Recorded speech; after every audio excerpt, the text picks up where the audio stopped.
In today's video, I'm going to show you how to create this simple stitched canvas journal. My name is Ali Manning. Welcome to my YouTube channel where I share tutorials and inspiration for creating your own handmade books. Let's get started. So I have a piece of canvas that was kind of a failed experiment. It's just a piece left over from another project. And I also had some other pieces left over from different projects. So I am just going to repurpose them rather than wasting them. So I had lots of pieces of Khadi paper left over. So what I did, and they're all different sizes, so what I did was trim them all to the same height. So the height of this piece of canvas, which was left over, is just over 5.5. So I cut my pieces of Khadi paper to just under 5.5, like 5 3/8. So I left myself a little bit of space, top and bottom. But I cut them all the same height, but they are all different widths, as you can see. So I've got this tiny piece, I've got this long piece, I have just a regular sheet of paper, I have another long piece, and then I have a small piece. So instead of just cutting these in half to make signatures, I thought I would do some sort of folded ones. So I'm going to assemble these into one single section or signature, kind of mix up the papers. Remember, they're all the same size. I think I'll start with this sort of regular size one in the middle. And I'll put this narrow one. Then I will put this folded one. So I'm going to, this is the center, fold these two flaps in. I'm going to place that in the middle. I'm going to put the narrow one next, and then the folded one.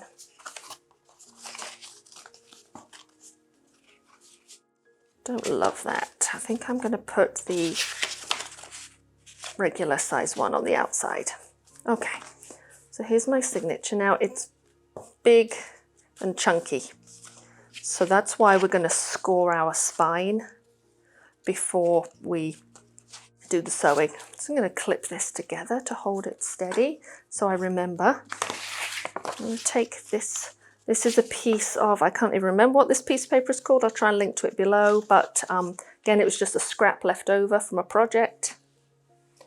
Gonna state my hands, seriously. Here's this extra piece. I'm going to leave it wide for now, I think. Actually, why don't I just fold it over? I fold this over to the center so it holds everything steady, just like that. There we are. So I have my piece of canvas. I'm going to show you how I scored in the center.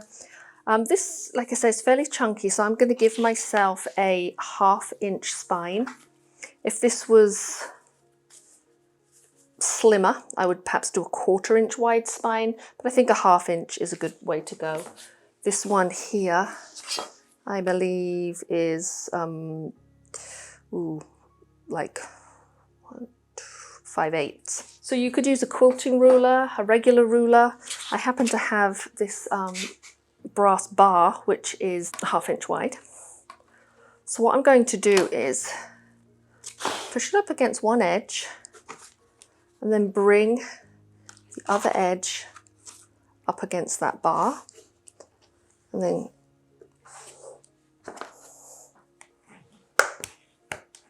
crease along there.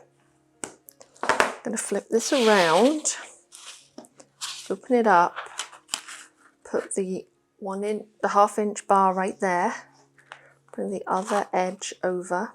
So if you wanted to use canvas, you could, but you could also use heavy paper, like watercolor paper. It doesn't have to be canvas. This is just what was left over. Give myself a nice 1/2 inch spine.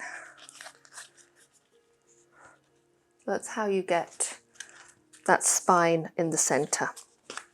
Put your spacer right here. You could cut a piece of cardboard as well if you wanted, or just mark with a pencil and hold your ruler up against there. Bring this edge and fold, flip it around, Put your space up against this edge.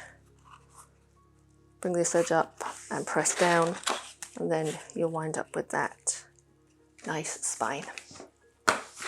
That we're going to slot in our colourful little book too. I'm going to make this a 3-hole, I think. Open this up to the middle. These clothespins are handy. Open up to the middle. Let's measure and mark where our sewing holes are going to be. So this is 5.5 inches high, so the centre is 2.75. Right there in the middle. That's hole number 2. Hole number 1 is 1/2 inch from the top. Hole number 2 is 1/2 inch from the bottom. Pop it in a cradle or in a phone book. And I'm going to be fairly aggressive with my holes because that paper's thick, so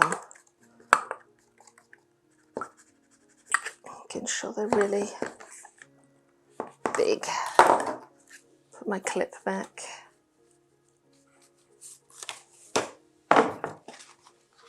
And let's take our cover. This is my front, so this is the top. I'm going to mark these on here. And I want to be able to see where the centre is, so I'm going to mark that with a pencil. It's about there. No one's going to see that pencil line. Got a piece of foam underneath this time so I can lie it flat. Got my signatures lined up on that pencil line. So I'm going to push my holes through. There we go.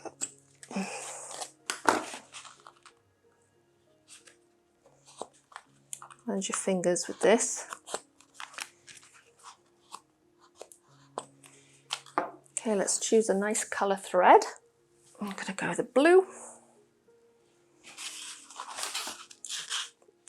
I'm going to do 3 times the height of my book cover so that I have some extra. Thread my needle. Now let's start to sew. I'm going to start on the inside. My signature and that centre hole. Leave myself a nice tail. Come up to hole number 1. So with all these chunky papers, I'm gonna have to work quite hard to find that hole. It's okay, it's gonna be worth it.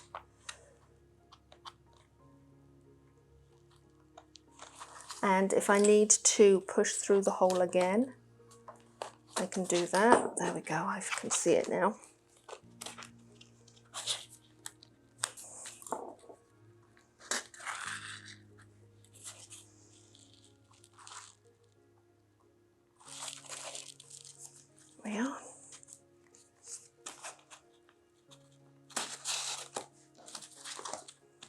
Tight. We're going to skip the centre and down to the bottom hole.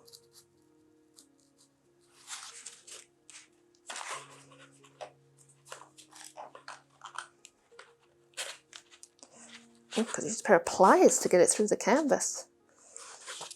I'm on the front of the book now. I'm going to re-enter that middle hole. So I've just got this straight line on the outside of my spine. Then on the inside, I have my 2 loose threads. I'm going to pull them nice and tight and tie off with a square knot.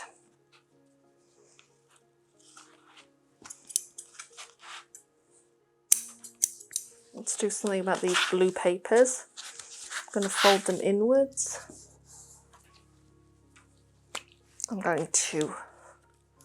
It's quite a thin paper, so I'm going to glue them down with a glue stick. You could also use double stick tape if you wanted to, but they're fairly fragile. It's fairly fragile, this blue paper. So there's the spine of our book. You know, the blue is coming from the paper, I think it's bleeding. Here's the front of our book. Oh, that looks cute. So now I'm going to do a little closure. I have some fabric here, which I think would be really fun to do strips of it and do it and tear it in half to make a closure. So you could just punch a hole with the, like a crocodile or a heavy duty hole punch and just put your fabric through. I'm actually going to reinforce it with a little eyelet. Let me see what colour I want. We'll do silver. Let's mark where we want it. There.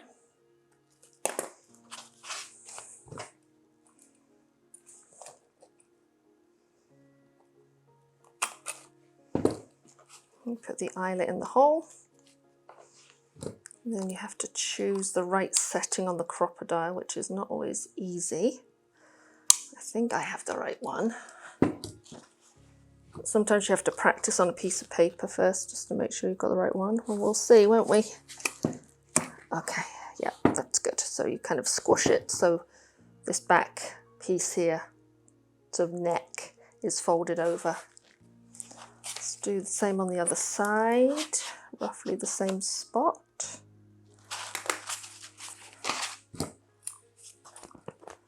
If I were to get one of these crocodiles again, I would get there's ones where the arm is a lot longer so you can put holes further in. I'd probably get one of those, but they're quite expensive, so I'm going to stick with this one for now. I like the torn edge of this fabric, so I'm going to... This is just a scrap I had lying around of, I don't even know, something from the fabric store, like a batik or something. I'll probably make the end a little point so I can pull it through. I think I'll just do a simple knot. I don't think I need to do anything any fancier than that. Little knot on the inside.